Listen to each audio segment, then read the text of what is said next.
అబ్బా ఏంది మమ్మీ, మొన్న పప్పే వండినవు ఇవాళ పప్పేనా? నేను తినను. మా అయ్య కాదు, గుడ్డ ఆమ్లెట్ వేసి ఇస్తా, 4 ముద్దలు తిను. ఉత్త తొక్కేసుకొని ఎట్లా తినాలన్నం? నాకొద్దు పో. అరే రాత్రికి గుడ్ల కూర వంటలేరా, ఈ పూటకు తిను. మమ్మీ 2 గుడ్లు ఎక్కువ ఉడకబెట్టు, పగటిలు బువ్వలు తింటా, రాత్రికి కూడా ఒకటి. ఇగో గిట్లుంటారు పోరలు, గుడ్డు ఉంటే చాలబ్బా, ఓ ముద్ద ఎక్కువనే పోతుంది.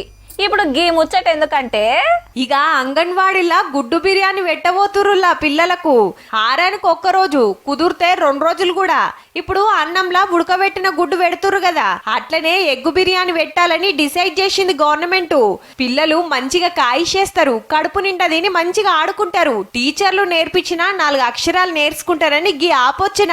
ఈ ఏడుకెళ్ళి కొత్తగా ఏమేం సవలతులు చేయాలి, పోరలకు ఆటపాటలు ఏం నేర్పియాలని అంగన్వాడీ టీచర్లతోటి హైదరాబాద్ లా మీటింగ్ పెట్టింది మంత్రి సీతక్క. పిల్లల కోసం కొత్తగా తయారు చేసిన ఆట వస్తువులు మంచిగా ఉన్నాయబ్బా. బలం పెంచుతుందని బాలామృతం వంచుతారు కదా, ఉత్తగ పెడితే తింటలేరని గిట్లా బిస్కెట్లు తయారు చేస్తున్నారట. ఇవి ఇప్ప పువ్వు కుడుములు.